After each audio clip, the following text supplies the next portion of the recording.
Welcome back, guys. Let's take a look at another gold medalist, Lesiuk from the Ukraine.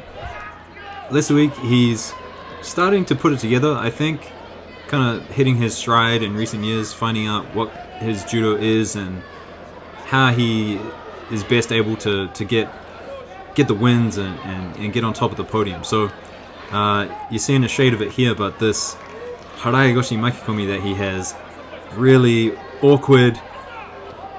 I mean, look at that. That's incredible. Doesn't get the score, but manages to turn it into a bit of newaza. So he's got this really unique harai goshi that's kind of carrying him into the next rounds, and he's pairing it up with a bunch of other attacks as well, and obviously a bit of newaza too. I mean, look at that. He jumps into that, and I think at the lightweight, at the under 60 kg category, it's a really good move choice. You got to be doing moves that are, appropriate and effective in your weight category, and this is just one perfect example. So in the quarterfinal now against the Kazakh judo fighter. Thanks for everyone who commented on my last video. It's not Kazakhstani, it's Kazakh. But anyway, Lesiuk, he's mixing things up well with his harai goshi, so he's got this nice seoi nage as well, and a really nice tomoe nage as well. He doesn't drop down and get a shido very often. It's usually a pretty good attempt when he goes down. So he's got three good techniques, mixing them in well, not scoring ippon with a lot of them, but racking up the wazaris, and he's exciting to watch. I like his judo. So here comes the tomoe nage now. Enough to score a wazari, so 2 wazaris.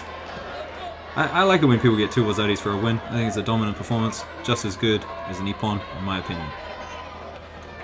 So here we see that seoi nage, and I like what he's doing with his left arm, getting it deep into the armpit of the Kazakh judoka. Kind of different to how the Israelis like to do it. The Israelis are kind of putting their weight heavily on the arm instead of using leverage from underneath around the armpit with the other hand. Hard to explain. Maybe I'll do a video on it later, but another good round for Lesiuk and into the semi-final.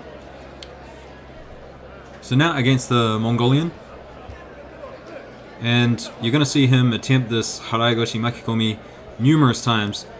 So you see what he does with his left hand. He really pulls it tight towards his belly, his stomach area, so he can just use his weight and drop down on top of it.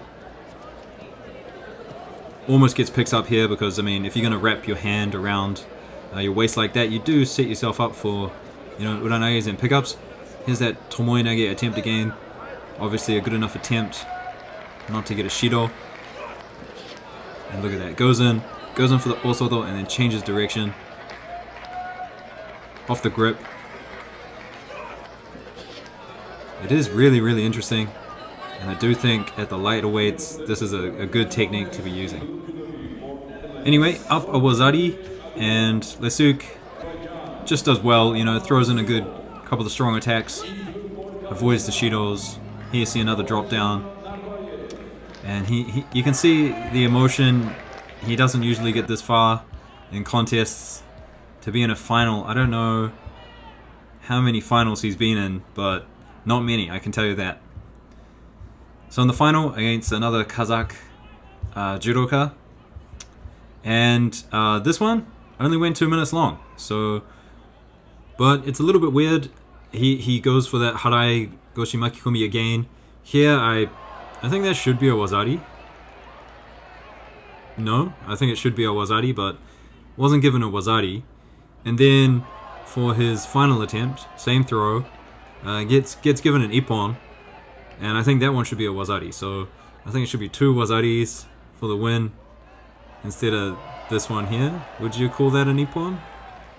I mean, it was kind of slow to roll him over to his back. Here's the initial impact. And then he's just kind of pushing him into newaza, no? I don't know. Anyway, Lesiuk, a great performance for him. And it'll be interesting to see if he continues to improve in the upcoming competitions. See you later, guys.